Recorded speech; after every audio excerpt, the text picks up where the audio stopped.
راستہ ہموار اس لیے کیا جا رہا ہے کہ مستقبل میں کچھ فیصلے کرنے ہیں، ان کے لیے یہ راستہ ہموار کیا جا رہا ہے۔ اور دوسری طرف کہا جا رہا تھا کہ ان کی جماعت کی طرف سے جمعے کو ہڑتال کا اعلان کیا گیا تھا۔ میں نے کہیں بھی نہ کوئی ہڑتال دیکھی ہے، نہ کوئی معاف کیجیے گا کوئی احتجاج دیکھا ہے، کسی کی طرف سے کوئی احتجاج نہیں دیکھا۔ ہر جگہ دکانیں کھلی ہوئی تھیں اور کھلی ہوئی دکانوں کے سامنے میں نے چندے کے ڈبے ضرور دیکھے ہیں بھائی، ہاں چندے کے ڈبے ضرور دیکھے ہیں۔ اس چیز کو سمجھیے گا میں کیا کہہ رہا ہوں بھائی، ہاں چندے کے ڈبے وہاں موجود تھے، مگر ان کے حق میں نہ کوئی نعت خواں باہر نکلا، نہ کوئی پیر فقیر باہر نکلا ہے، نہ کوئی گدی نشین باہر نکلا ہے۔ ہم نہیں کہتے کہ ان کو باہر نکل کر کے ریاست سے ٹکرا جانا چاہیے تھا، مگر میں نے ایک بات نوٹ کی ہے، ہاں جی، عوام کے خلاف یہ سارے نکل آتے، غریب عوام کے خلاف، جی ہاں، یہ فتوے لے کر یہ مولوی سارے باہر نکل آتا۔ تمام مولوی حضرات سے گزارش ہے کہ بھائی اپنے فتووں پر بھی اب تھوڑا سا کنٹرول کر لیجئے، جس طرح اپنی زبان پر آپ نے اس وقت کنٹرول کر رکھا ہے اور بہت اچھا کنٹرول کیا ہے۔ شر نہیں پھیلانا چاہیے، عوام کے خلاف بھی اب آپ کو شر نہیں پھیلانا چاہیے، کیونکہ میں ایک بچی کو جانتا ہوں، راتوں کو ساری رات اگر ڈیک لگے رہتے ہیں، بلڈنگیں ایسے کانپتی ہیں، ان ڈیک بڑے بڑے، میرے قد سے بھی بڑے بڑے، اس مکان کے جتنے ڈیک لگاتے ہیں، اور 3 بجے یہ پوری عمارتیں ایسے ہلتی تھی۔ ہمارے یہاں 4 بچیاں تھیں، ان کا والد صاحب تھا، وہ ساری بیمار تھی بچیاں، پتہ نہیں کوئی خاندانی بیماری تھی بیچارے کو،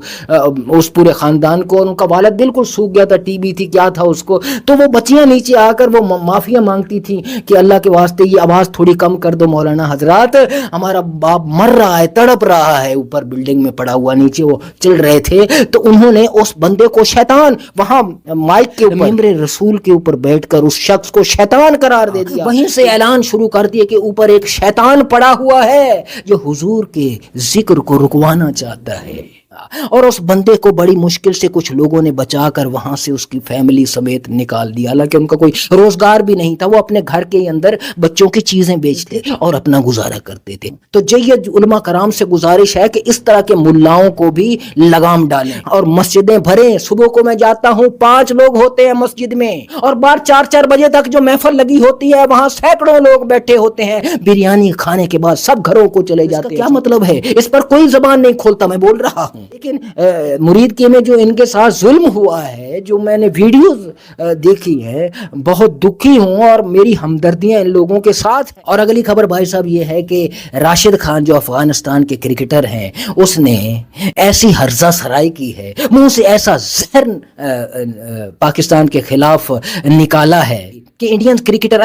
کرکٹرز کو چھوڑ دیجئے، انڈین پاکستان کے خلاف جو سیاستدان ہیں ان کو بھی پیچھے چھوڑ دیا ہے کہ وہاں کو پاکستان نے پکتیکا میں حملہ کیا ہے، وہاں کرکٹر کوئی ینگ کرکٹر جو ڈومیسٹک کھیلتے ہیں وہ مارے گئے ہیں،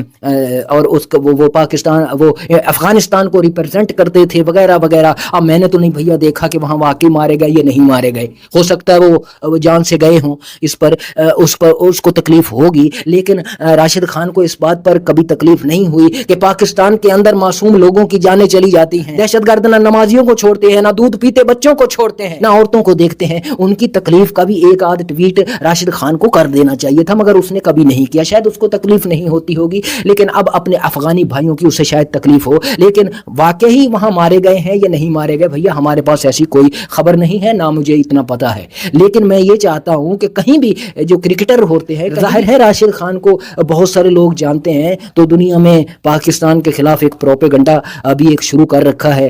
خاص طور پر ظاہر سی بات ہے انڈیا کے بہت زیادہ وہ قریب ہیں، انڈیا کے تو بہت قریب ہیں انڈیا کے تو ایسا لگ رہا ہے کہ اللہ معاف کرے میں ایسی باتیں کرتا نہیں ہوں، ورنہ میں بہت ساری چیزیں بول سکتا تھا کہ انڈیا کے وہ کتنے قریب ہیں اور وہ انڈیا کے لیے کیا کچھ کر سکتے ہیں، اور وہ کر سکتے ہیں، اور